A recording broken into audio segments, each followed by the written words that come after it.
Okay. Naomba tusikizane sasa jamani. Kuna ujumbe, tusikizane baba. Naomba usome ujumbe ambao uko hapo. Ni mwenyekiti wenu, nadhani mnamfahamu vizuri, soma. Wananchi, poleni kwa msiba. Poleni kwa msiba. Itikieni poleni, haijawauma. Asante jamani, kiukweli tumepoteza mtu muhimu sana katika kijiji chetu. Amehangaika kutupatia maji na amekuwa na msaada mkubwa sana katika kijiji chetu.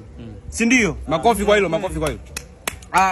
Msiba umemgusa kila mtu. Marehemu aliacha watoto 3 tajiri, lakini kwa bahati mbaya wapo 2, lakini mmoja ni mtoto wa nje ya ndoa. Kwa hiyo kama yupo katikati yetu jamani. Marehemu alikuwa na mali nyingi sana. Wote tunazijua mali zake. Alikuwa ni mfano wa kuigwa katika kijiji chetu.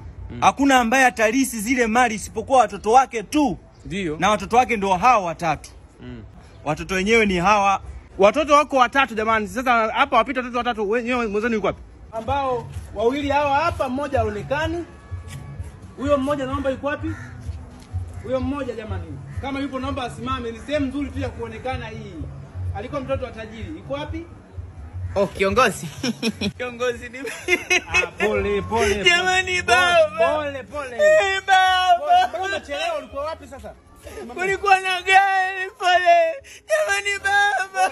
Pole jamani. Why you going here baba? Pole jamani. Pole sasa, pole. Okay.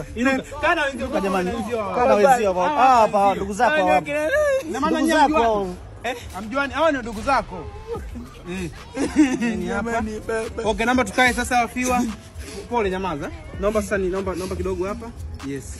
Sasa hawa watoto 3 hawa ndio walioshiriki kumuua baba wao ili walisi mali. Sawa? Yes. Sasa huyu mtoto wa nje huyu ndio ambaye tulikuwa tunamtafuta sisi, ndio maana mimi niko hapa kwa leo. Kiongozi, how are you? Shalom. Mimi nasali teji. Na nili sisi tunahusika tena kumuua nani baba? Yani baba amefariki na nyinyi ndio mliomuua. Sogea hapa hivi. Na nili mimi na kifo chake cha baba hao kilikuwa cha kikatili sana. Okay, sogea hapa.